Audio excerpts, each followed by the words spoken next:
துணி கடை திறக்க போறதா தண்ணியிலே. அதுக்கப்புறம் அதை பத்தி எந்த தகவலும் இல்ல. ஏன் தகராறு இன்னும் முடியலையா?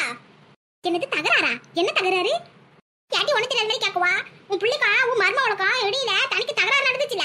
ரெண்டு பேரும் அப்படி கத்தி கத்தி சண்டை போட்டு கிடந்தாவளே. நான் கூட 4 இட்லி வச்சு உட்காந்து சாப்பிட்டு கிடக்கும்போது அவங்க சண்டை போற சத்தம் என் காதுல நல்லா கேட்டுச்சு. அதான் சொல்லுதே, அந்த தகராறுல தனி புருஷன் பொண்டாட்டிக்கு 2 பேருக்கு நடந்த தகராறுல தனி கடை திறக்காம வச்சிருக்கீங்க. இந்த மாதிரி பஞ்சு, நான் அவளோட அத்தை, அவ என்னோட மருமவ பத்திக்க. அவளை பத்தி ஏன்டே பேசிட்டு கிடக்க? அடி அத்தை, நான் என்ன தப்பா சொல்லிவிட்டி?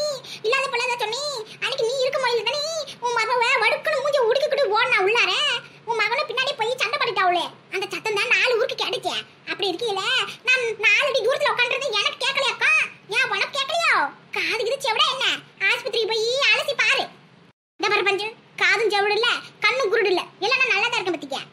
புருஷன் பொண்டாட்டினா 1000 பிரச்சனை வரதான் செய்யும். உட்காந்து பேசினா தீராத சண்டை ஒண்ணும் கிடையாது பத்திக்க.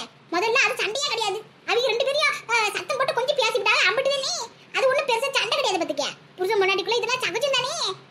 அது மாத்திரம் இல்ல, அவங்களுக்குள்ள சண்டை வந்தா அவங்களே பேசி முடிச்சுடுவாங்க. 3ஆவது ஆளு நாமெல்லாம் மூக்க நுழைக்க கூடாது பத்திக்க. ஏய் அம்மா, என்ன இப்படி கோபப்படுத? நான் 3ஆவது ஆள் தாண்டி. நான் 3ஆவது ஆளுக்கியா. ஆனா நீ முக்கியமான ஆளு தானே. உன் பிள்ளைக்கு அம்மா காரியாச்சே. ஆனா உன் மருமகளுக்கு நீ அத்தை காரி தானே. அவளை எத்தனை முறை சொல்லியிருக்கேன் அடைக்க வைக்கிட்டு. நீ ஏன் அவ துட்ட மாடாட்டம் அவளை அம்பான்னு விட்டுவிட்டேன். இப்ப உன் பிள்ளையே போட்டு அந்த அலசு அலசுறா. இந்த பாரு, மறுவாதி பேசி பார்த்துக்க. என் மருமலை பத்தி மறுவாதி இல்லாம பேச நான் மனசே இருக்க மாட்டேன். அம்மா, ஊர் உலகத்துல இல்லாத அதிசயமான மருமவ நீ தான் முக்கிய தூக்கி வச்சுக்கணும். இல்லாட்டி நான் மறுபடியும் சொல்லிட்டேன். அதே முதல்ல இருந்து ஆரம்பிக்கிறவா. அவளுக்குள்ள என்ன பிரச்சனை இருந்தாலும் அதையே பேசி தீர்த்துக்கிடுவாவோ. நீ பேசாம சத்தனா அமைதியா இரு. வந்தமா சாப்பிட்டுமா போனமா மட்டும் இரு. இந்த சத்தம் கேக்குது, அங்க ஒரு மெத்தம் கேக்குதுன்னு இந்த மாதிரி பாட்டு பாடுற வேலை வச்சுக்காத சொல்லிவிட்டேன். மருமக கறியை அடக்கிறதுக்கு துப்பு இல்லை. அது தூக்கிட்டு ஆளை கரைச்சி கூட்டிட்டு கிடக்கா. சரட்டே கோபப்படாதே. நான் என்னத்தை சொல்லிவிட்டேன். நீ இப்படி வடுக்குன்னு மூஞ்சி தூக்கி வச்சுக்கிட்டு கிடக்கே தெரிய மாட்டேங்குது. ஏதோ உன் நல்லது கண்டதை சொன்னி, மற்றபடி நான் எதுவும் தப்பா சொல்லலை பத்திக்க. உனக்கு பிடிக்கலாண்டி. இது மட்டும் நான் உன் மருமகளை பத்தி பேச மாட்டேமா தாயே?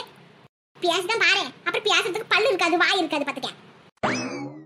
இங்க அப்படி வந்து ஆயுத அன்னைக்கு பூச்சியை போட்டு கடை ஆரம்பிக்கலாம் தான் பார்த்தோம். ஆனா அதுக்குள்ளார ஏதோ ஒரு வேலை வந்துருச்சுன்னு என் பிள்ளை ஆரம்பிக்காம அப்படியே விட்டுருக்கான் பத்திக்க.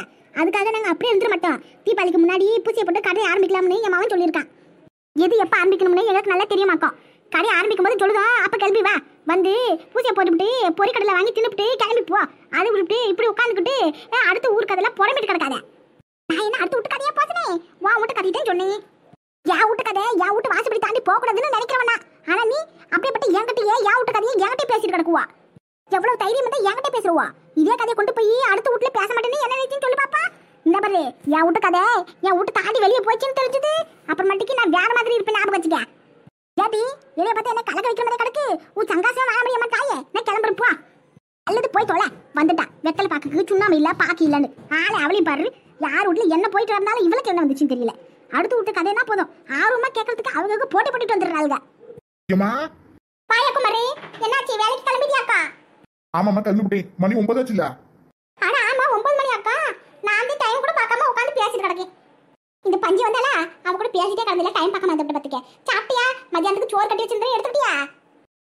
எடுத்துக்கிட்டோமா. நான் கிளம்புறேன். நேரமாச்சுல்ல. இப்ப கிளம்புறதே 10 மணிக்குள்ள ஆபீஸ் போக முடியும். அது உங்ககிட்ட சொல்லிட்டு போலாம் வண்டி. நீங்க சாப்பிட்டுக்க போய் நான் எல்லாத்தையும் எடுத்துக்கிட்டே கிளம்புறேன். சரிப்பா. மருமக என்ன பண்ணுதா?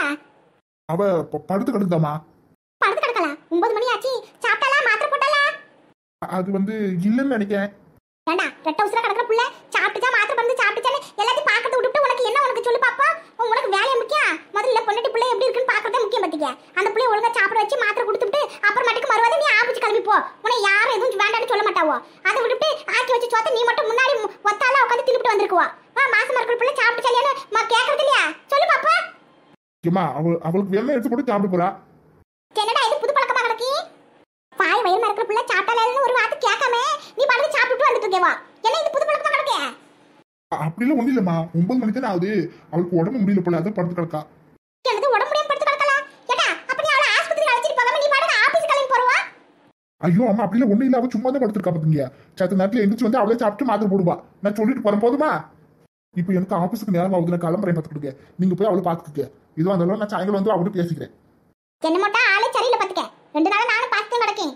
உன் மகமும் அவ மகமும் ஒரு மாதிரி வாட்ட மாதிரி கிடக்கு. இதுல கொஞ்சம் கூட சரியில்லை. உங்க 2 பேருக்குள்ள நான் வரக்கூடாதுங்க. ஓரமா ஒதுங்கிக்கேன். என்ன உள்ள வர வச்சிடாதீங்க. அப்படிதான் சொல்லுவேன்.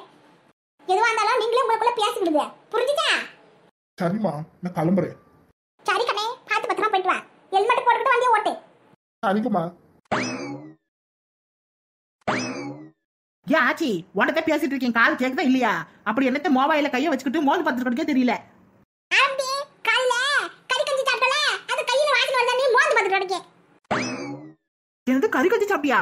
எனக்கு தெரியாம எப்ப இந்த வீட்டுல கறி ஆக்கணும் வந்து இல்லையே. அட எவடி அது ஆளு அப்படி பரி சும்மா ஒரு பியாதி தண்ணி உடனே வெடுக்குன்னு கேக்குறா பாரு கேள்வியே. டேய் நான் உன்ன மோந்து பாட்டு தெரியல யோசனை பண்ணிட்டு இருக்கேன். நீ சொல்றதுலாம் நல்ல ஐடியா வச்சு கிடக்கு, ஆனா இது சரிப்பட்டு ஒரு மாதிரி யோசனை பண்ணுது.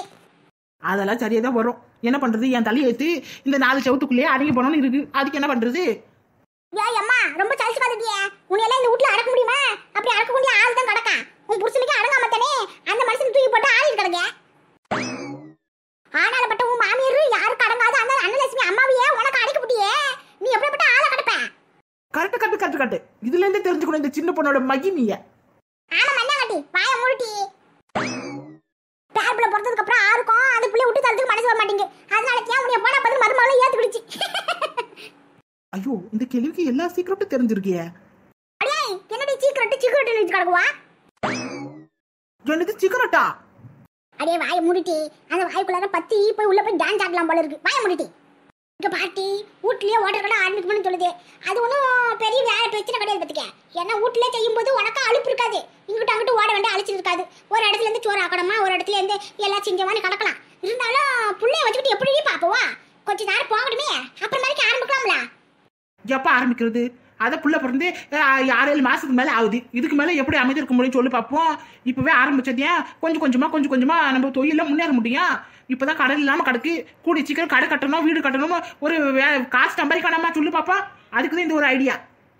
அதுக்காக தெரியல நீ பாட்டுக்கு ஆரம்பிச்சுட்டு புள்ள வரை இப்ப தவந்து போறது எந்திரிச்சு ஓடுறதுன்னு இப்ப இருக்கிறது பாத்துக்க. ஒரு 2-3 வயசு வரைக்கும் நாம தான் சுதாரமா பாத்துக்கணும்.